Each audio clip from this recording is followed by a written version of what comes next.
My name is Greta Thunberg, and I am a climate activist.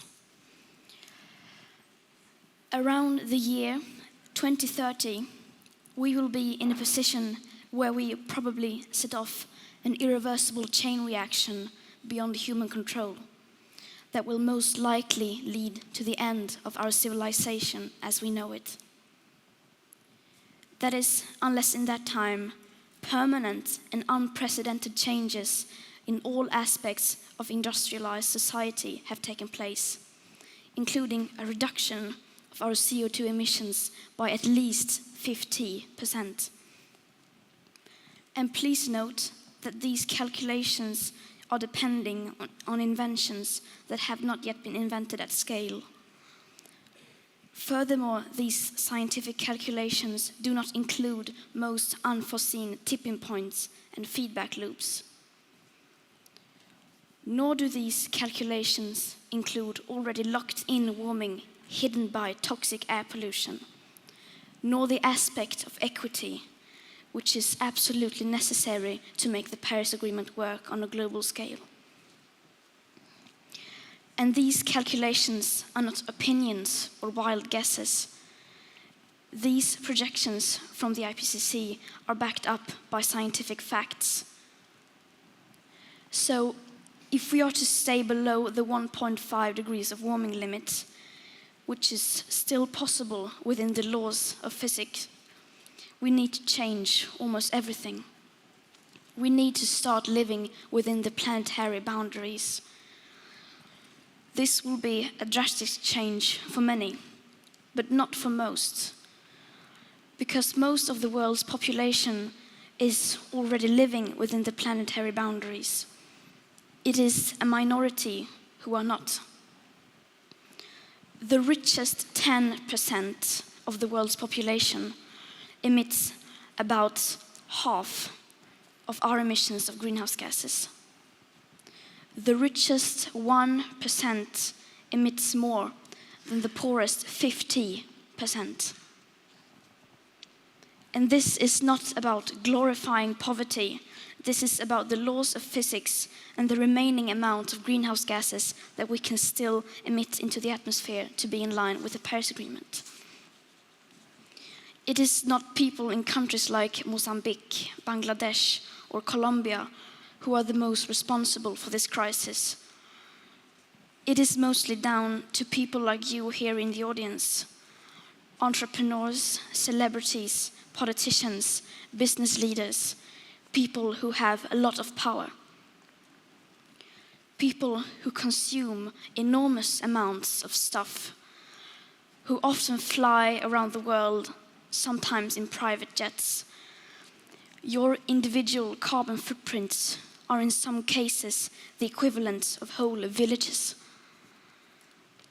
But I think the worst part is that you are normalizing this extreme lifestyle because people look up to you. You are the role models. You are setting the standards. People aspire to be like you. About 100 companies emit approximately 71% of our total emissions of CO2. And yes, I know we need a system change rather than individual change, but you cannot have one without the other. If you look through history, all the big changes in society have been started by people at the grassroots level. No system change can come without pressure from large groups of individuals. And no, I don't blame you. I know you are not acting like this because you are stupid.